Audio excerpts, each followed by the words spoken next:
Rajasthan की आजमर the चथरीबा Taret सुबा national master athletics championship the सरुक याखिबा मणिपुर की नुपा मास्टर एथलेट सिंगी मनुंगदा चही मरफुमंगा मथकी कांगलुपता के इबोहलना इवेंट अहुमदा गोल्ड मेडल अहुम लौदुना मणिपुर खक नतना चैंपियनशिप असिदा ख्वाइदिगी यामना गोल्ड मेडल लौबा सानरोय ओइक्रे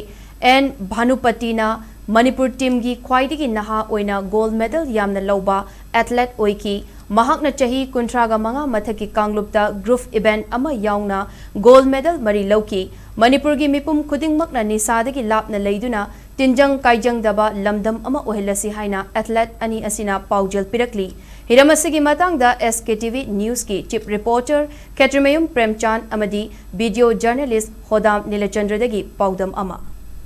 National Master Athletic Association Shinba Teresuba National Master Athletic Championship ta Manipur ki Master Athletes adugi matik tuan ba events da further performance piduna medal kya let le lori khwaidagi singthang ngai oibasini marakta chahi mafu manga helaba akoi ki Master Athletes na event ahum lauda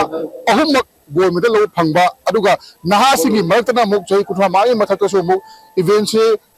मरी gold medal लौबगंबा अदुगंबा सानरो क्या अमल पाइब तारे मसी मकना मणिपुर की सानरोसिंग असि कदाई फाबा तौबगंबगे हाबदो मियामदा उथोगनबगी तंगा Amlauri Hiram मसिगी Matanga मियामदा तौरमबगी तंगा लोगे ओजा की मिंगम ताइबियो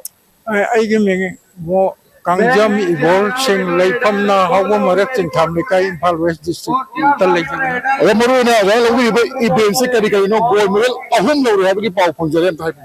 आई हाइजगे ngarang tarik kunthama thoisi ai haijam da gol logjare adagi masigi oina tarik amasida ai ahan bata javelin gi logjare de hauji hauji kui dana ai amu keno gi su logjare discuss ki su gol logjare okay मरुना कोई जाना लोगी बसी चाहे सु मरफु मंगा हेलबनी अदु या फ्लिप ओना हाबे तारे कोई हाइजम सु लोरे डिस्कस सु लोरे जेवलिन सु लोरे हाबनी अदुगा सोमिसना मिंगम ताइबियो आइगे मीन खुजा मानुपति देवी आइली लोंसे चिंग खोइन काय दगिनी अदो करम बा कोई इवेंट दा मेडल क्या लोरे आइना नहा रापदे सादा बदा हाबा हावनु बिता फोर दे मीटर चेंजरे जय फास्ट ताजरे अदुगा ngarang tang kontra mathoi go sejina 800 metre चेंजरे अदु गोल ऑफसरे ngasi chen bad ngarang keno to relay ju tawbe go metre चामा gi relay tawbu ju goal ऑफसरे अदुगा ngasi na मीटर लिसिंग समवा gi namjen chen bad jo aina fast ताजरे goal ऑफसरे ओके मणिपुर की याउरिबा नहादगी हौरगा हाबे तारे चाहे याम बा मरफु मंगा gi बथक लेबा सिंसी लोइमा एक्टिव ओना याम फजबा परफॉर्मेंस पीरी हाबदु चप चाना तागली आई मरक सिदा जाला छनि मुजे जा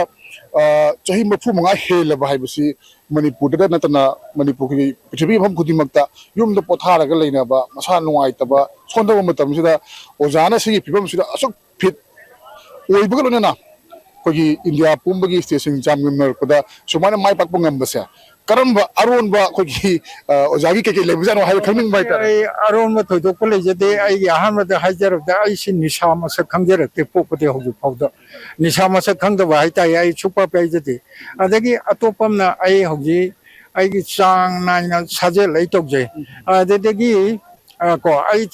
एक्चुअली ईयर हाइप तासु इबोन तापिरि 85 तो 85 तब सानबनी अदु आई शादी 86 का 1939 की सितंबर टाम पंद पुकपनी 86 था मरीग नुमित खरा चपचान ngasi एबा नुमिसिदा फर्स्ट केनोसिदा फेब्रुअरी सिदा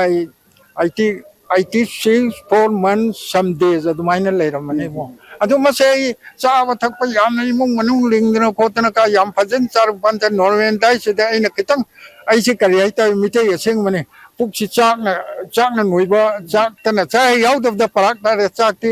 हौजे हौजे सु मयाम न पुक्चौ वायरने आई केजी तंखाय म करंदी चेन केजी तंखाय दि अदुमाई फंगजगनि लेकाय द कनागुमगी लेकाय द हलम चक चाव लेरदि चुमना हौजे कांगे चनबि निशा पसा थादबि द चाव तानबि द सोय अदु द सोमा कंपिटिटर म होइजेगे मसिन नुवाइबि वारिने को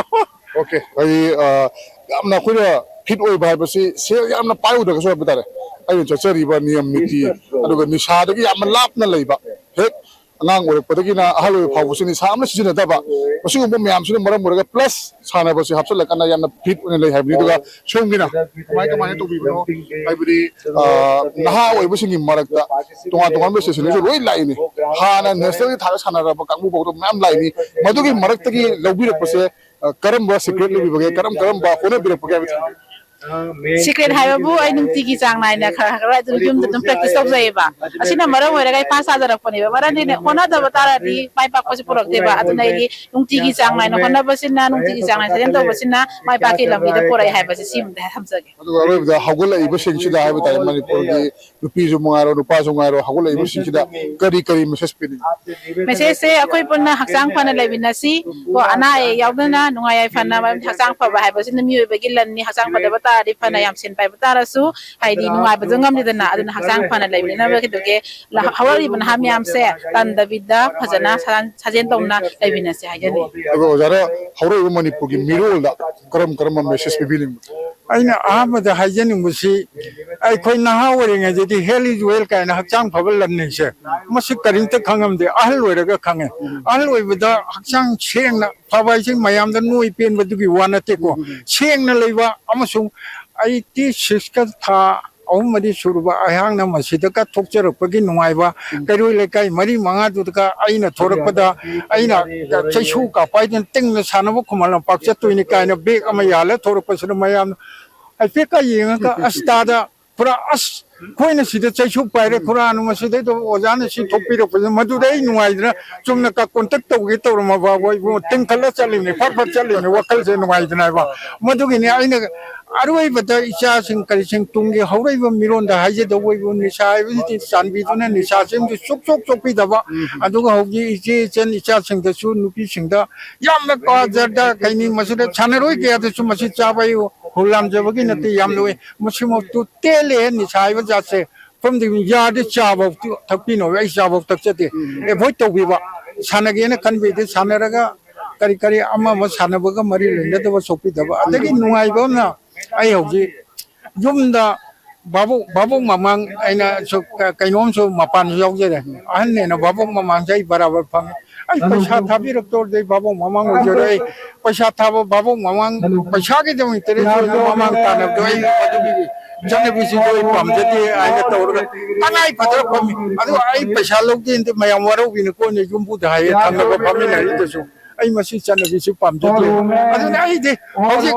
ai kai no mai je ai cha khai chai kari ko mai jum da cha sing thabak ko pe hen tok pa mayam da ina kera khulu banate akchang nungai ne len basi chani ai hoji ai ni hairang mo thong manin ching tha hok mo ching tham la kai ji auto tenga ga bai ga chandra samu ma khong su lupa kun tingau lai ni 30 tinga ga kumala pak lai ni masida kana mo ai kum ta phak be am jan thala thorak to rim ni adu ai gi longa na phai man na kai mo chaning bo da lai ba paisa yaw du lai ba ai de halak ko sir kai om lai naga to rim ya ta chaning bo hong ke nu gi yang lai ro be ta hap ta lai ya la lai sigi nu ai jo sini mo adu mayam sa chabi nu tungi mirol adu ai hogi ai ti si ka samman samde sanaba ngam se the na cham bau sanaba ngam bo bi ho rei be chai suna awai si hai ra ga u sa ti so